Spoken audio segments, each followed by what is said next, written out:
You've mentioned that some alters don't come out. How many of them are there? Alters that don't come out. Well, there are not actually any alters that have never ever come out. Like, every alter has come out sometimes, but we still call them insiders because they rarely come out, and they would never come out if they had the choice. Those alters include Braybuff, Honey, Little One,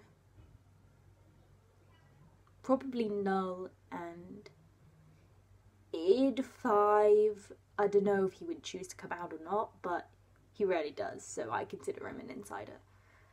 So 5 insiders. What are your guys' favourite songs? That would be different for everybody, but my personal favourites are Bad Before Good by Day One and Map of the World by Monsters of Folk.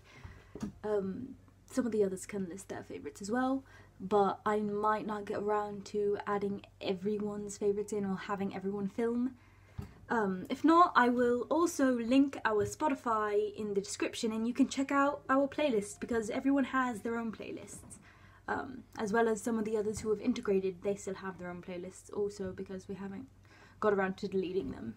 What exactly causes a new alter? Does it have to be traumatic or just high stress situations?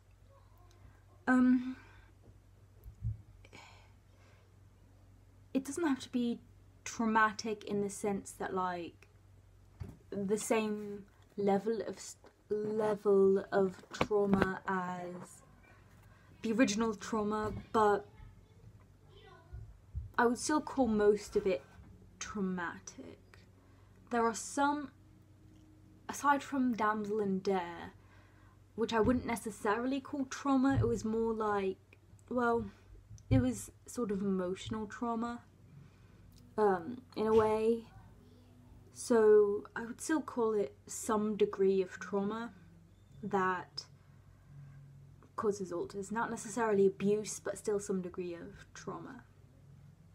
For us, at least. Will all of you know each other? I think so. Catherine does not know everyone very well because she's still sort of integrating, no pun intended, integrating herself into the rest of the system, like getting to know us, getting herself involved with the rest of the system as a community. Shouldn't have used the word integrating, that's just going to confuse everyone. Also, Braybuff doesn't really socialise with anyone, neither does Cap, aside from a few of us, and Damsel and Dare have just now become in the headspace, so they don't know really anyone. So I should not have answered yes to that question, should I? What is it like to shift? That is a good question. When there's a shift, the whole sort of inner world, the headspace changes, like the lighting changes. It's normally very bright, like fluorescent lighting, like a hospital. But when there's being a shift, it sort of gets dim, yellowy lighting, so we know something big is happening. And it can last for days or hours.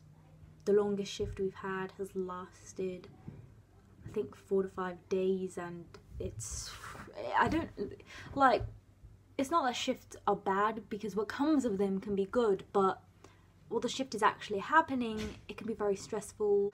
Whilst the shift is happening, it can be stressful because there's more switching, or more switchiness without actual switches happening, and there's more like headaches and like symptoms while alters are out, more switch, like more symptoms of a switch without an actual switch, if that makes sense. Is it possible for some alters to have mental illnesses and others to not? Like, can one have ADHD and another doesn't? Funny you should ask. Yes, that is possible. I have ADHD and none of the others do. KD has ADD, not the hyperactive sort. I have ADHD. It might not seem like it in the videos because I'm very focused on keeping calm, and when I'm focused on something like this, I'm not as fidgety, but during like a film or something, I'm very fidgety, or anytime I'm bored, very, very hard for me to sit still. Also, we have a couple alters who have autism. Most of us do not have autism. Most of the alters have an eating disorder, but not all of them. Fida said that I am not affected by the eating disorder, which is not exactly true. I'm not affected by the body image part of the eating disorder, but I do have appetite loss and a very hard time actually eating. I just don't have the mental aspect of it. But yes, there are many comorbid illnesses, mental illnesses that certain alters have that others don't. I think it's Dare who is bipolar. I'm not sure. I might be wrong about that. Anyway, yeah, so different alters have different mental illnesses that others might not have. Good question. Do you get memory loss with all the alters or only some? In the beginning, I think Katie was having memory loss with all of us, but now it's not with all of us, it's with a lot of us still, but not all the time. And when people tell her, I think, some details, sometimes a little bit of it comes back to her when she's hearing about it. Can you communicate with the alters in your head? Yes. In the headspace we can communicate with each other, and right now, if I were to like say something to Jake, most likely he'd be able to reply to me. Yeah. I just asked... I'm not gonna say it because it was very vulgar. Anyway, moving on. Is the headspace made up of just the alters, or are there other random people hanging around in there too?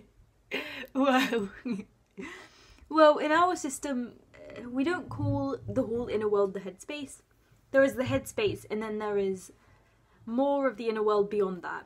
In the headspace, it is just the alters. In the inner world beyond that, there is other people, but they're not alters. Like, they're more of just part of the scenery, if that makes sense, than actual people. Or in some cases, part of an alter's backstory. When an alter integrates, do they completely disappear from the headspace? Yes. Like, they're no longer in the headspace if they're integrated. Is a role something that an alter does subconsciously and then they are given a name for that role? Or is it the other way around and they're given a name and then they fulfill the role? Typically, they do it subconsciously and then they're given a name for it. Who is the youngest in the system and who's the oldest? The youngest in our system is Honey. She is 3 years old. And the oldest right now is Glitch. She's only 22. The oldest we've ever had was Helen, and she was 79. But yeah, right now the oldest is only 22, so we're all pretty young right now. Is there any alter that's stuck in time? Yes, Bug is 5 perpetually. I don't know if there are any other alters who are stuck in time or not. Bug is the only one I'm aware of who doesn't age, but there are some that are new, so I don't know if they age or not. Say if someone's having a flashback and someone is co-conscious, will that person also see the flashback? I actually don't know. I have never been co-conscious while someone's having a flashback. I don't think so, because typically alters do not share each other's flashbacks. Maybe you're just not co-conscious when someone's having a flashback. Maybe that just doesn't happen in our system. With Multiplicity and me, her boyfriend is bisexual and also dated 2 of the male alters.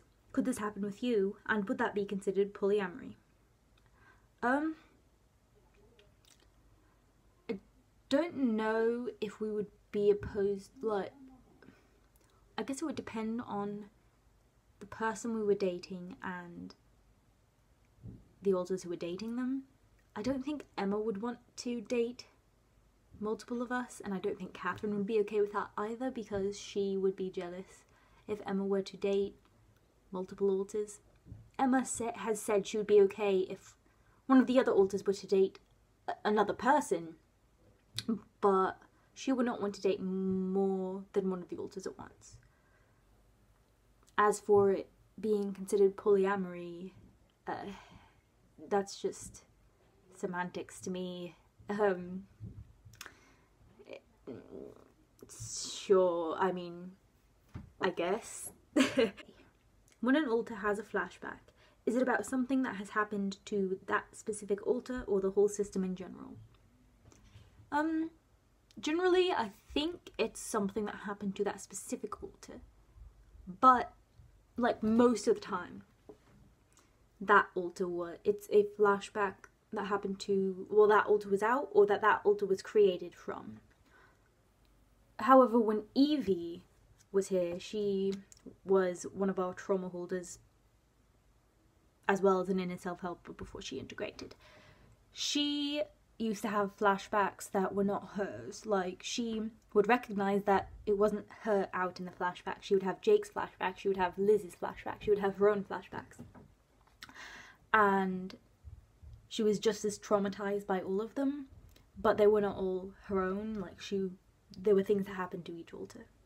Is there something in common, a movie, song, hobby, that everyone in the system likes?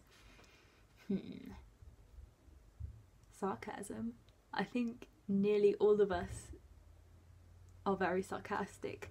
To different degrees, but pretty much all of us are sarcastic to some level. How bad is the memory loss, and does it get better? In the beginning, for Katie, it was pretty bad. Like, she was losing a significant amount of time, to the point where she thought she was having a brain tumour or something. It has gotten better the more that she's gotten to know the disorder and the alters. So, yes, it gets better, but it does not completely go away, at least for us.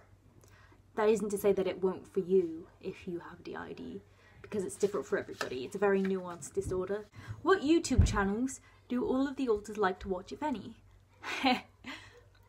Man, our YouTube subscriptions page is so full. It's got like upwards of 300 subscriptions, I think, because everybody has very different tastes. I watch a lot of gaming videos, and this is going to sound so nerdy. I watch gaming videos and I watch film reviews and animation reviews. That just tells you something about me. Makani watches a lot of sign language channels and deaf awareness channels. Katie watches a lot of just like comedy things. Jake watches a lot of transgender, like female to male YouTubers. Danny watches Dan and Phil and them, and a lot of gay YouTubers. Liz does not really watch YouTube. I don't know if Fido watches YouTube. April Rose, I think, watches mostly musicians, as well as Glitch watches mostly musicians. It's a huge variety, I'm telling you. Bug watches like slime videos and things like that. Oh, Danny also watched medical videos. Aside from the gay YouTubers and Dan and Phil, he watches medical videos and like pimple popping videos, which is really, really gross, but Danny watches that. And we don't subscribe to them though, because I don't like them popping up in our feed. So Danny actually has his own separate YouTube account where he can watch what he likes, because we don't like it popping up in our feed because it's gross looking. Thumbnails and stuff. Yeah. Oh, and Honesty and Catherine watch a lot of booktubers, who are people who review books and read books and things like that. So yeah, it's a huge variety of things. I'm sure I'm forgetting things as well. Oh, there are, who is it that watches political ones? Jake watches some political YouTubers from both political parties, actually.